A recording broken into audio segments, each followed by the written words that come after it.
officer, senior master, most esteemed teachers, and all my dear friends. Today, it's I, Kiran Namita, going to speak on the topic, a lost childhood for present generation. When middle school children were introduced to R.K. Narayan's book, Swami and His Friends and Malgudi Days, it was astonishing to note that they were not able to relate to the stories at all. No, it's not just about urban kids.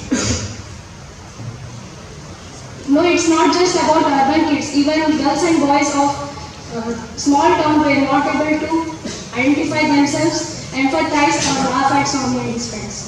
It is hard to believe that we as country have changed a lot in just about half a century. When we make a conscious effort to list similarities between past and present, the basic facts remain the same. We are still following the English system. Learning in English and studying in English medium schools has not lost its momentum.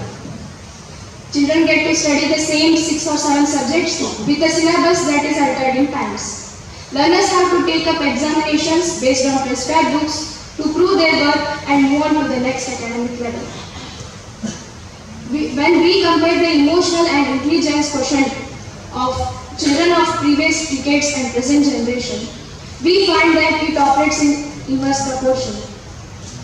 True that children today are more intelligent and well informed than the children of previous generation.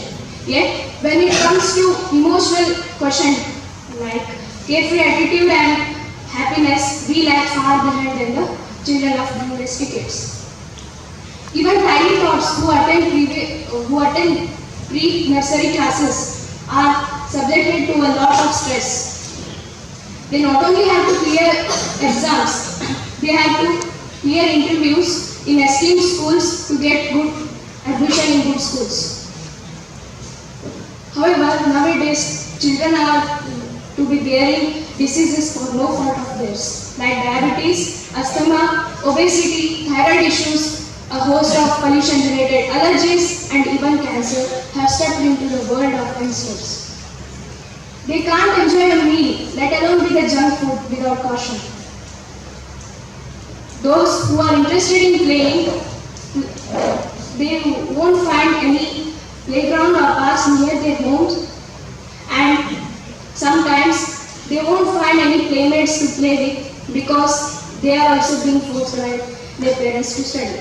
And those who do indulge in sports and athletics do it with a definite aim of making it big. And hence, a slightest downfall or failure makes them turn into depression. Nevertheless, it is in the hands of teachers, parents and elders to think about these lives and see that they get all kinds of opportunities to realize their potential. Thank you. Have a nice day.